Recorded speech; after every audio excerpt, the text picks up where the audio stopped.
Asian champions trophy के final में आज भारत का मुकाबला मलेशिया से होना है। कल सेमीफाइनल में भारत ने जापान को 5 गोलों के विशाल अंतर से पराजित किया और भारतीय टीम का जो प्रदर्शन रहा वो बेहतरीन रहा। और आज जब वो मलेशिया के खिलाफ मैदान पर उतरेगी तो आप जान लीजिए कि फेवरेट भारतीय टीम को ही माना जा रहा है और माना यह जा रहा है कि भारत चौथी बार एशियन चैंपियंस ट्रॉफी जीत सकता है। सेमीफाइनल में भारत ने कैसे जापान को पराजित किया, किस किस ने गोल किए और मलेशिया के साथ मैच में क्या संभावनाएं हैं आज फाइनल में, उसी पर हमारी बातचीत होगी। नमस्कार, आप देख रहे हैं न्यूज बाइस्कोप और मैं हूं राकेश रंजन। कल पहले सेमीफाइनल में मलेशिया ने दक्षिण कोरिया को 6-2 से पराजित किया तो दूसरे सेमीफाइनल में भारत ने जापान को 5 गोलों के बड़े अंतर से शिकस्त दी। हालांकि भारत और जापान के बीच जब मुकाबला शुरू हुआ तो आक्रमण की पहल तो भारतीय टीम की तरफ से हुई। दूसरे मिनट में पेनल्टी कॉर्नर भी मिला, हालांकि वो पेनल्टी कॉर्नर गोल में तब्दील नहीं हो सका और जवाब में जापान ने काउंटर अटैक किया। और जिस तरह का वो अटैक था ना, वो भारत और जापान के बीच जो ग्रुप मैच हुआ था, जब जापान ने भारत को ड्रॉ पर रोक दिया था, तो वो सारी चीजें एक बार फिर से जहन के अंदर आ गई। पहले क्वार्टर के बाद यह शंका और बढ़ गई कि कहीं ग्रुप मैच वाली कहानी ही तो नहीं दोहराई जाने वाली, क्योंकि पहले क्वार्टर के बाद भारत कोई गोल नहीं कर सका था। हालांकि जापान की टीम की तरफ से भी कोई गोल नहीं हुआ था, तो 0-0 था पहले क्वार्टर के बाद। और दूसरे क्वार्टर में आक्रमण की शुरुआत जापान ने की और उस वक्त जो है वो शंका और बढ़ने लगी कि ग्रुप मैच की कहानी लगता है दोहराई जाएगी। लेकिन इसके बाद भारतीय टीम ने दिखा दिया कि क्यों उसे दुनिया की टॉप टीमों में शामिल किया जाता है और क्यों उसकी जो रैंकिंग है वो दुनिया में नंबर 4 है और जापान की रैंकिंग दुनिया में नंबर 19 है।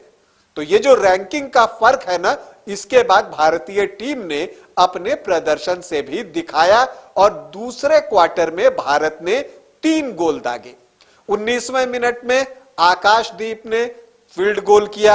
इसके बाद 23वें मिनट में हरमनप्रीत ने पेनल्टी कॉर्नर को गोल में तब्दील किया और टूर्नामेंट में अपना 8वां गोल किया और भारतीय टीम को 2-0 की बढ़त दिला दी। दूसरा क्वार्टर जब खत्म होने वाला था तो उससे ठीक पहले मनप्रीत ने जो है वो एक जबरदस्त स्किल दिखाया और लगा कि वो गोल कर देंगे। उनका शॉट गोल के अंदर जा ही रहा था कि वहां पर मनदीप का एक फेंट टच हुआ और गेंद गोल में ही गया। हालांकि ये गोल अब मनदीप के नाम से लिखा जाएगा, लेकिन प्रयास जो था वो मनप्रीत का था। इसके बाद इसी स्कोर पर हाफ टाइम होता है, भारत 3 जापान 0।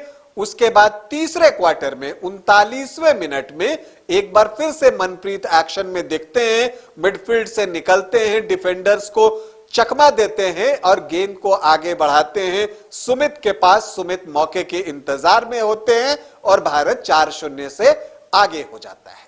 इसके बाद तीसरा क्वार्टर खत्म होता है, भारत 4 गोलों की बढ़त पर था और मैच का नतीजा ऑलमोस्ट दिख रहा था कि अब भारतीय टीम जो है फाइनल में जाने वाली है। और 51वें मिनट में उसे और कह सकते हैं कि फाइनल में जाने की जो बात थी उसे और पुख्ता कर दिया कार्थिक सेल्वम ने सुखजीत के पास पर शानदार गोल किया और भारत 5-0 से आगे हो गया 51वें मिनट में।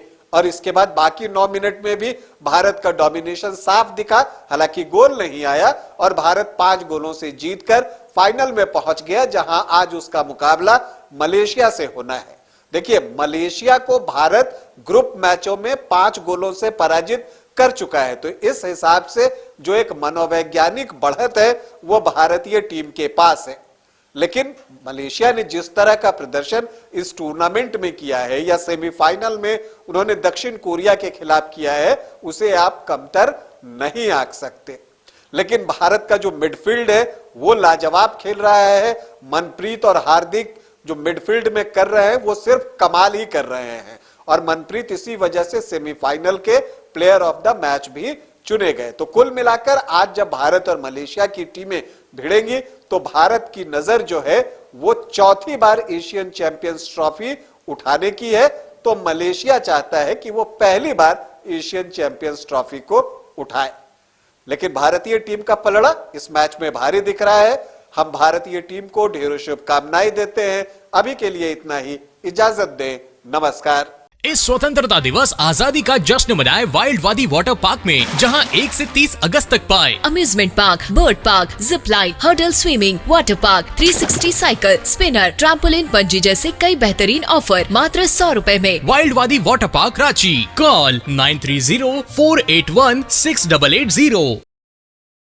एमिटी यूनिवर्सिटी का पटना और रांची कैंपस पिछले कई सालों से लगातार शिक्षा के क्षेत्र में अनमैच्ड एक्सीलेंस प्रदान कर रही है। यूनिवर्सिटी रिसर्च एंड इनोवेशन के कल्चर को बढ़ावा देती है। यही कारण है कि यहाँ के शिक्षकों और छात्रों ने मिलकर अब तक 700 से ज्यादा रिसर्च पेपर और 30 से ज्यादा पेटेंट फाइल किए हैं। यही नहीं, यहाँ के फैकल्टीज और स्टूडेंट ने 50 से अधिक किताबें पब्लिश की हैं। यूनिवर्सिटी के दोनों ही कैंपस में स्टूडेंट को कॉर्पोरेट प्लेसमेंट प्रोसेस को क्रैक करने के लिए ट्रेनिंग दी जाती है और इसलिए एमिटी यूनिवर्सिटी अपनी स्थापना से ही देश विदेश के कई जानी मानी मल्टीनेशनल कंपनीज जैसे Amazon, Accenture, JP Morgan, GPT, TCS, Wipro, ITC, federal bank, Hindustan Unilever जैसे 180 रेप्यूटेड कंपनीज के लिए रिक्रूटमेंट की प्रेफर्ड चॉइस बन गई है। यही वजह है कि आयुष कुमार को जेपीटी कंपनी लिमिटेड में 24 लाख, जान निसार अख्तर को अमेज़न से 30 लाख और देव नरूला को ह्यूमन होल्डिंग कंपनी लिमिटेड में 44.5 लाख का पैकेज मिला।